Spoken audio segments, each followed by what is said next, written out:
Hi, this is Scott from the Ramsey Canyon Inn. Today is April 13th, 2025, and today is releasing our second video in this ongoing series to show what has transpired and how we got to where we are today.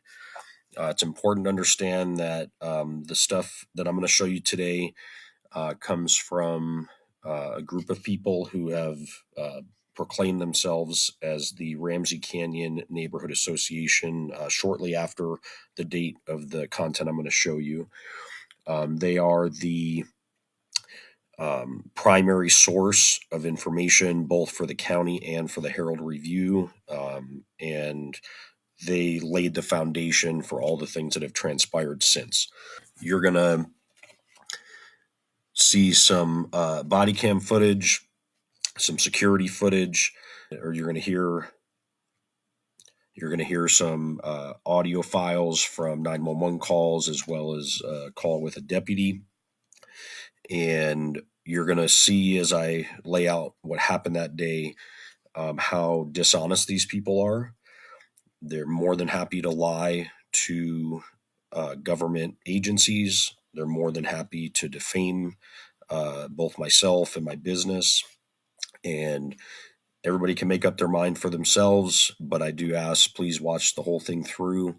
It's a very telling story. For context, this incident occurred on March 23rd, 2024.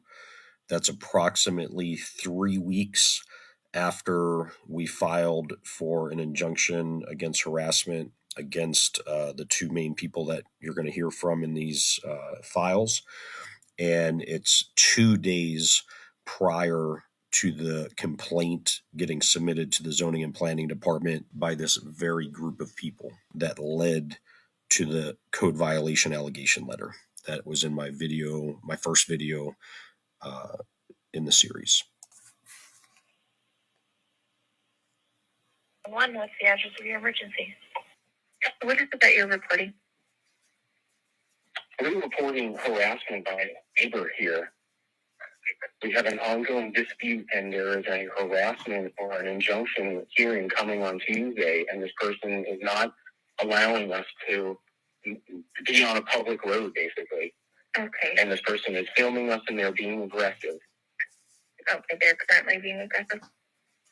Well, we've gotten away from the area, but we are wanting to go and be at the preserve. This is at the end of Ramsey Canyon Road, and he then came out and chased my wife down with a video camera, and she was able to take her phone out and then start recording him, even though she said nothing to nobody. There is no proof of anything. She's walking down a public road, and then there he is.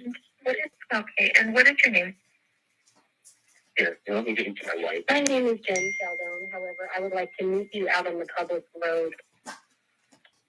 You said you want to meet a deputy on a public road. Do you want to meet on public road? I'll be by my neighbor's house at 35 Ramsey Canyon Road. Okay, what are you going to be wearing? Black jacket and purple sweatpants. Okay. Okay, and you said that it's an ongoing neighbor dispute. That's correct? Yes, that's correct. Again, the owners of Ramsey Canyon Inn, the gentleman in particular who keeps continually harassing us, is Scott Kepner. We don't feel safe, as we know he's always concealed carrying because he is a border patrol agent who likes to intimidate all of the neighborhood. Okay, and that's who keeps blocking the road? That is correct. Okay. Okay, I'm going to go ahead and put this in and have the deputy meet you there by 35 Ramsey Canyon, okay? Do you happen to know which deputy it is? I am not sure. We do not want Deputy Maddox. Okay, he's not on duty right now. Great. Okay, thank you. No problem. Bye-bye. Bye.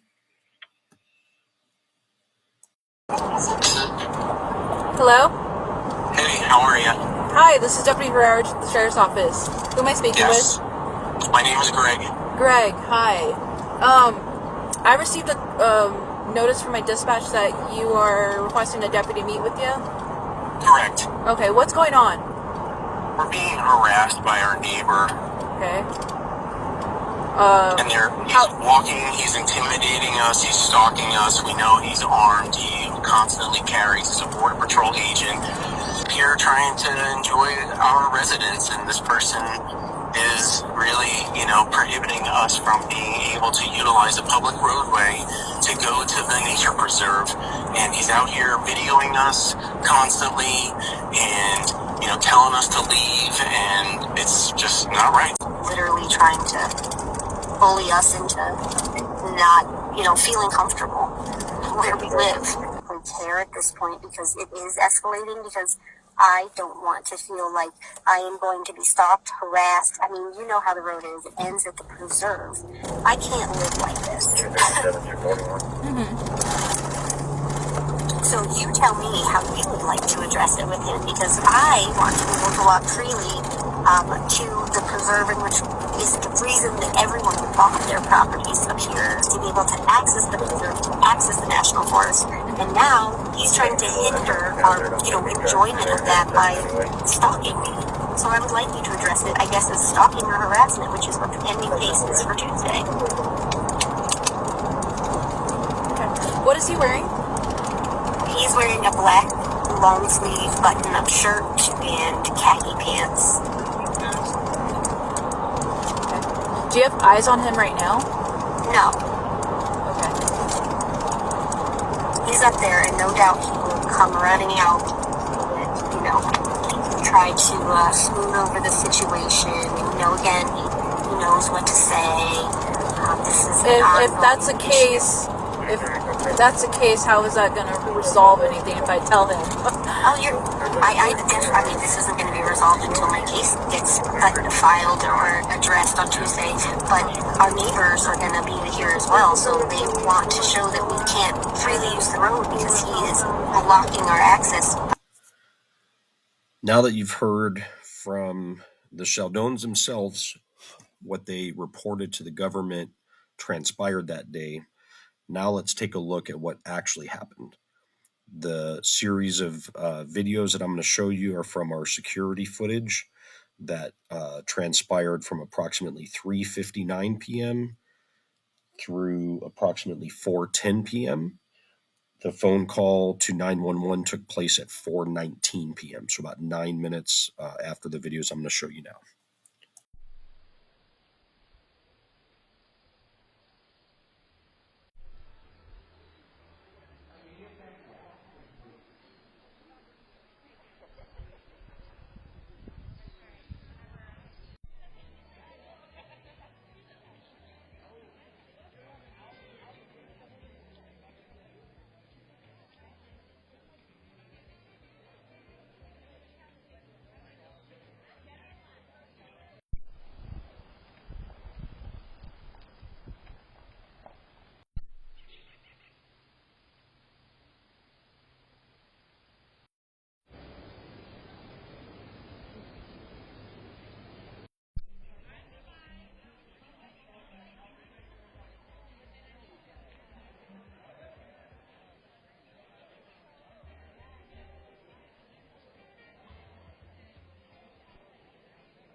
So as you can see, Jen was able to walk all the way up to the preserve uninhibited. She spent approximately a minute or so in the parking lot of the preserve, enough time basically to circle the parking lot and come back down. Nobody blocked her from getting up there. Nobody harassed her. Nobody spoke to her. And then in this next couple clips, you're going to see that as she continues down the road, leaving, she notices that I'm now coming down to my vehicle and I'm parked approximately 10 feet from my property line, right next to my mailboxes. And she notices I'm, on the roadway behind her now. And she stops, turns around, comes back towards my property, takes out her phone to film me. Because of the ongoing litigation at the time, I also took out my phone to film her. And during the encounter, which lasted, a minute or less, I did not speak to her. I did not make any gestures at her. I'm standing at my vehicle, grabbing some stuff out of my car and basically holding my phone, just monitoring her. You can hear her kind of talk to her phone a little bit. And then you're going to see her walk away. You're going to see my security cam also capture her walking away. And that is, from beginning to end, the conclusion of our interaction that day.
Okay, so let's summarize this. Jen and I had a very brief, minute or less, interaction in complete silence. I'm 10 feet from my property line, standing at my vehicle, grabbing belongings. And she is a quarter mile from her home. She had already come and was on her way leaving, sees that I'm there, turns around, comes back to come film me. They accused on their 911 audio and to the deputy directly that I harassed them, I stalked them, I'm this big, scary, armed, federal agent. I'm prohibiting them from gaining access to the preserve. I'm bullying them. I chased her down the road.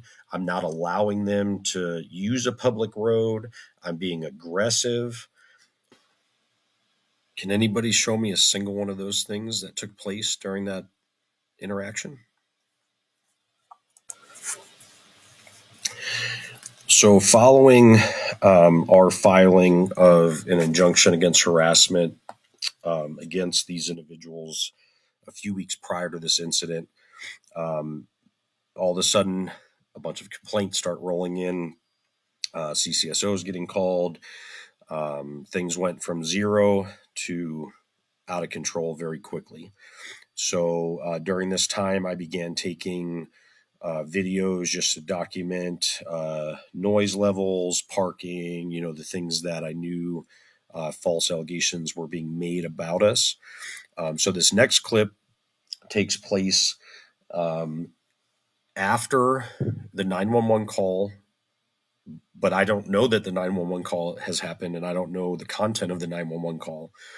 And you're going to see, you're going to get a good perspective of like where my vehicle was, parking, and then I have another brief interaction with Jen and Greg, along with 2 other neighbors, the Witchies, who are parked in the middle of the roadway as I'm picking up some guests to bring them up. Today is Saturday, March 23rd. It's only 4:30, so it's pretty early in the day. Purpose of this video is to document a 120 guest wedding, which is our max that we allow. Anybody that wants to host a private event with us, it's the maximum capacity we allow. And I just want to show what that kind of looks like at the very beginning of the evening. My neighbor who owns the Ramsey Canyon Cabins, was just up here to harass me just a few minutes ago. I'm sure she's going to file some frivolous complaint with some county department, I'm confident of. So I'm going to document two things. Mostly it's the noise or lack thereof and the parking associated to our event.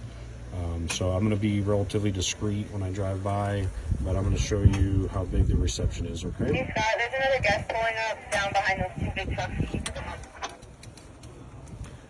Yeah, I can get them. That's no problem.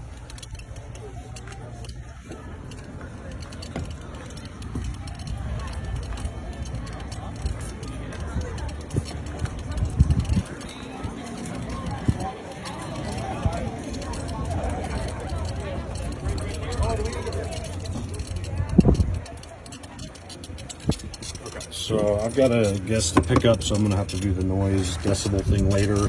It's not, I mean, we're 5 minutes or 5 feet from this reception, and you can hear some talking, basically. I mean, it's a non-issue as far as noise. So I'll just do some later like I normally do. But I just want to show you parking, okay? So we come down, we help direct people where to park, where it's legal, okay? Everybody's pulled right here. People aren't even really on the pavement, those first couple of ones, but everybody's pulled way over. Okay, as you can see, the roadway is still super wide. We do a designated no parking zone, and I confirm with multiple deputies that this is essentially how much room they want. No parking next to the no parking sign. This also acts as a passing lane for anybody who wants to or when people are coming from multiple directions, they can have a lane to pull over to pass each other in. All right, and then we've got another one here by my neighbors, the Carlsons, so we don't block their driveway. Yeah, I'll give you guys a ride. Thank you. How we doing today? Good. Oh, not too bad. How are you? Not too bad. Awesome. Thank you. Yeah, no problem. Oh, this is way better than the one that passed us earlier. Yeah. They're all kinds of upset.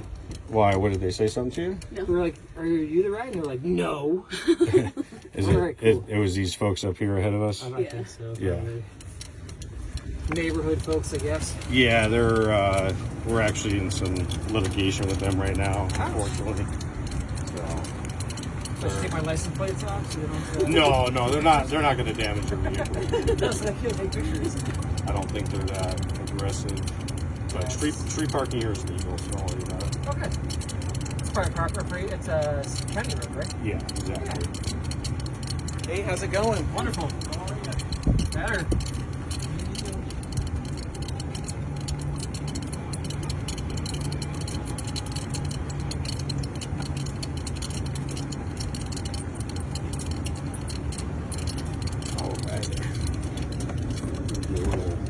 Three-point turn here. Nice. Or 9-point. We'll see. The turn radius on this thing's pretty rough. If you spin the tires, you get around faster. Say that again? I said you spin the tires, you'll get around faster. Yeah. Litigation, right? Yeah, exactly. Q's and S's. No, Q's and Q's. Got the jacket. You guys running a little late today or what? Yeah, we had a baseball game. It was opening games. Do you mind stopping next to that silver truck? No, not at all. I don't mind at all. Because I'm guessing it's gonna be cold. Yeah, it's going to be, everything's outdoors, so. Woo.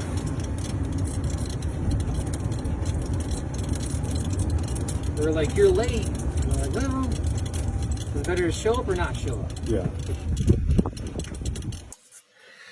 So as you can see, we had another brief interaction. Greg, I don't know if he was talking to me or the guest in that video, but just basically saying hi. And they're hanging out in the middle of the roadway. For perspective, we were about halfway from our property to where they live at the point that I turned around with the guest. Now you're going to see a couple clips from the body cam footage from the deputy once she arrived on scene. And this basically comes down to, they lure this deputy in with all these false allegations. And then it really came down to they wanted the deputies to ticket the vehicles, even though they're legally parked, even though I had met with multiple deputies over the course, of those couple weeks, verified where we can park, where we can't. Because how embarrassing would that be if these guests are attending a wedding and they come out to a bunch of tickets on their vehicles that night?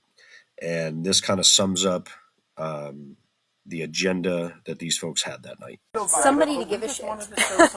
No, trust me, if there's something I knew take action was, So can you call your supervisor and ask if they can ticket these vehicles? I can call him here. Yeah. So you can talk to him. That would be great if we could talk to him, because if you're saying you can't ticket them, but he can. Alrighty, so I spoke with my corporal, who he's busy on a call right now, and says he's willing to meet with you guys, talk to you. Write any tickets? I don't know. I don't know. I'm just curious. So as you can see, they gathered the neighbors. The 6 folks you can see in frame there on body camera are 6 out of the 8 known members of the Ramsey Canyon Neighborhood Association, 3 married couples, essentially. And you can see their real agenda there. They're more than happy to lie to this government agency. They're more than happy to make up allegations. And then they want action. They want something done. They demand that something get done, even though the officer has told them that there's no problem with the way these vehicles are parked.